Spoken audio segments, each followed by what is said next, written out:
recording. Hello, lovely people. Wendy and I are here to look at the work of the group known as the Planes.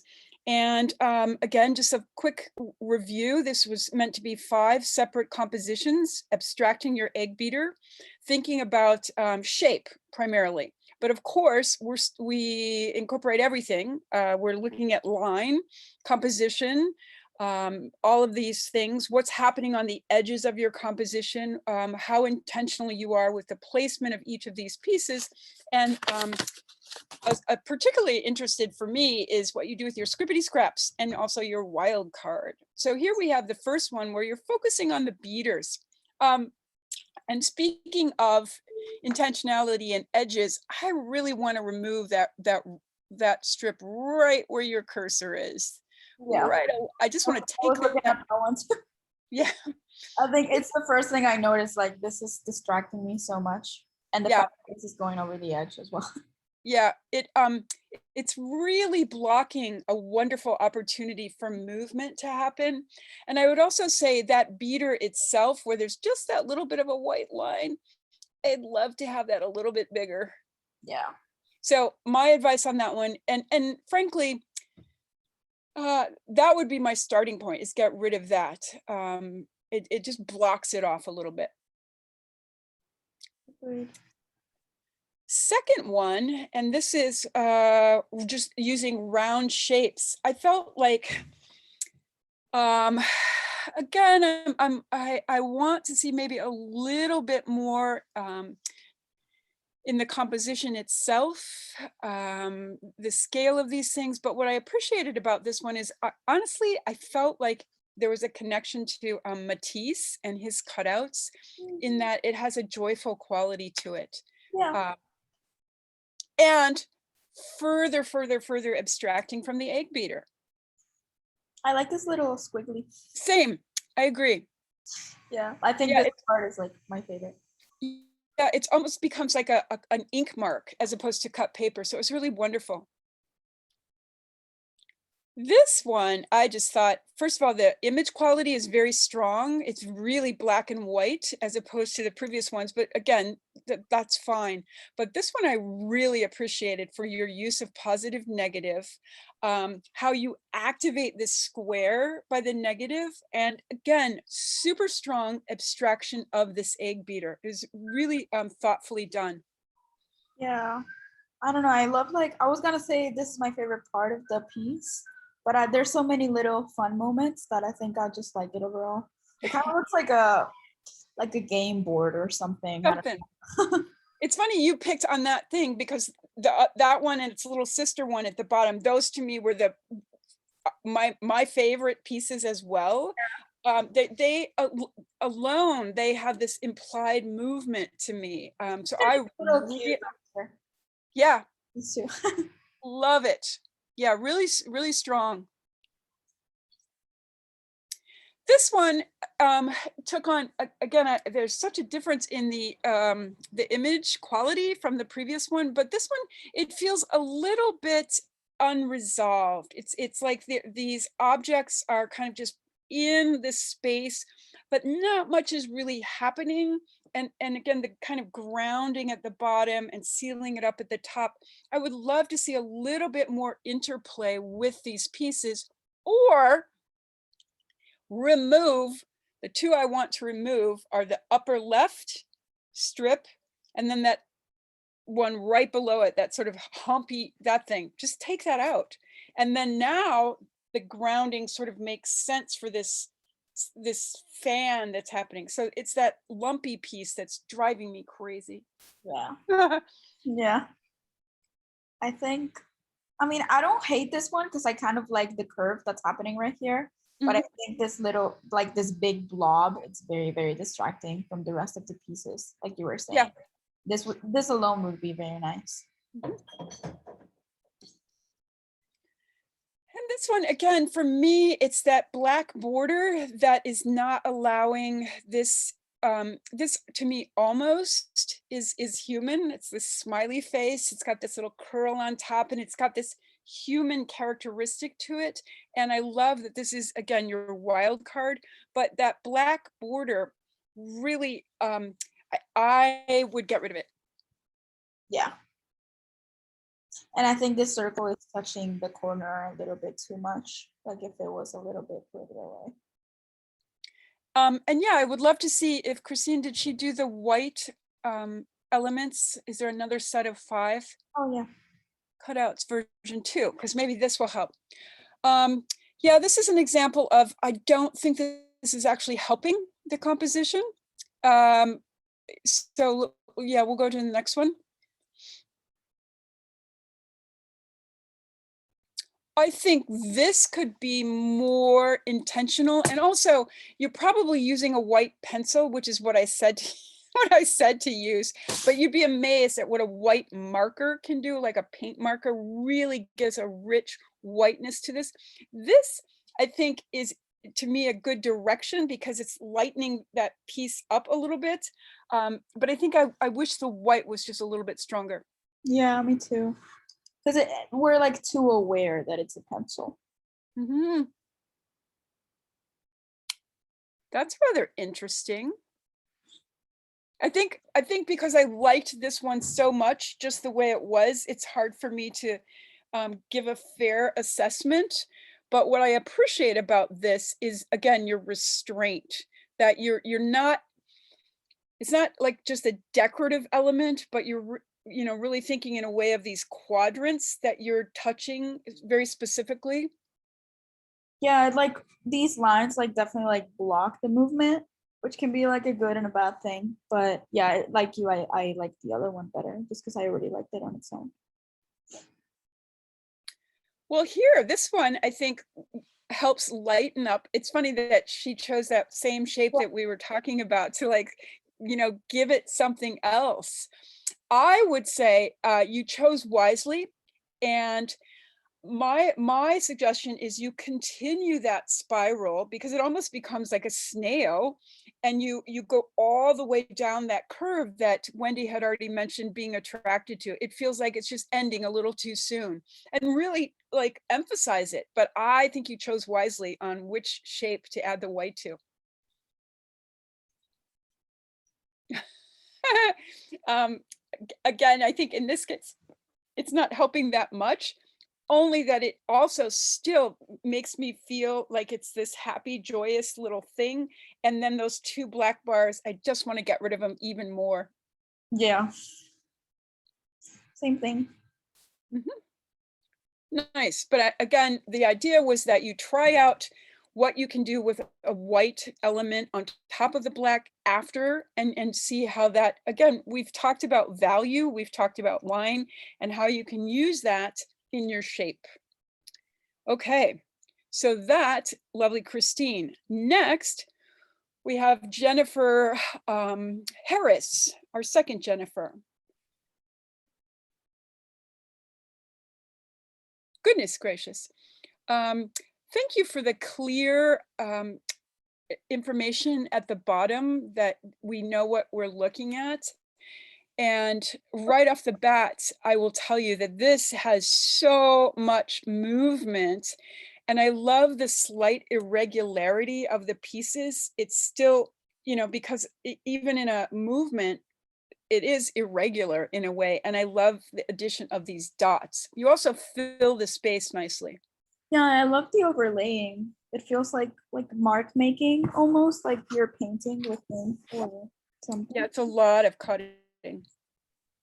Yeah, very nice. Circles, how terrific. Love that white line that's formed and goes up into the upper left. That to me is a really, yeah, that whole thing, really wonderful. And what an interesting interpretation of using circular forms, particularly those ones that are, yeah, those. And Yeah, terrific. I'm wishing so hard to see like color for these. Oh, I know. Yeah. Color comes in design B. No colors allowed. Oh my goodness. Positive, negative. Terrific. What kind of a tool are you using, Jennifer Harris, to cut this with? Who has this kind of time?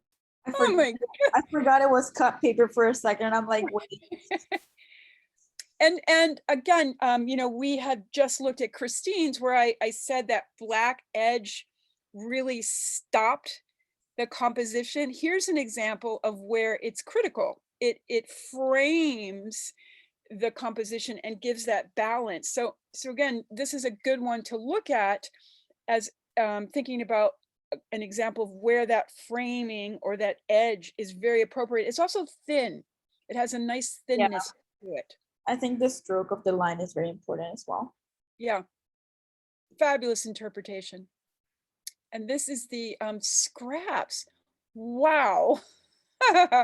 Another one of these ones where I just want to see this printed on a tablecloth. Yeah, Terrific. I like how like these are kind of overlapping. I wish it looked a little bit more intentional, but I like it. Yeah, it's very subtle that what you're talking about. I agree. And this is Shape and Line, collage number 5, sort of the wild card.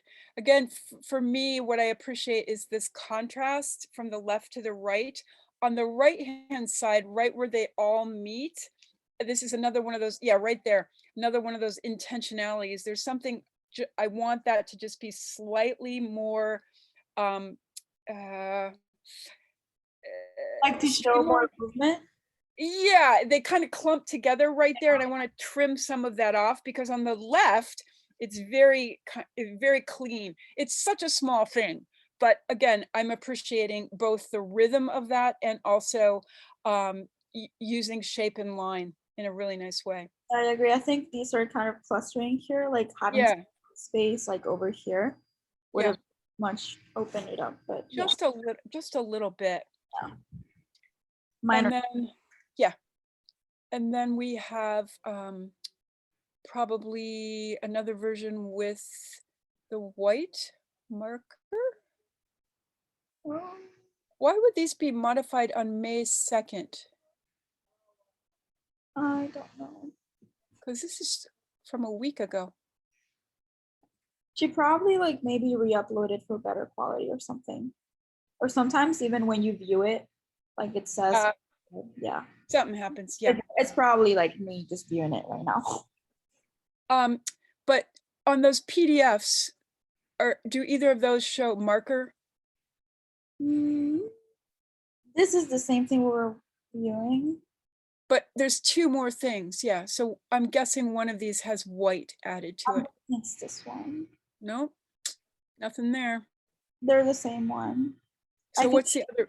I think they uploaded the same thing twice. Well, that would be 3 times then. Yeah. You clicked on both PDFs? Yeah. For sure. Yeah. Okay.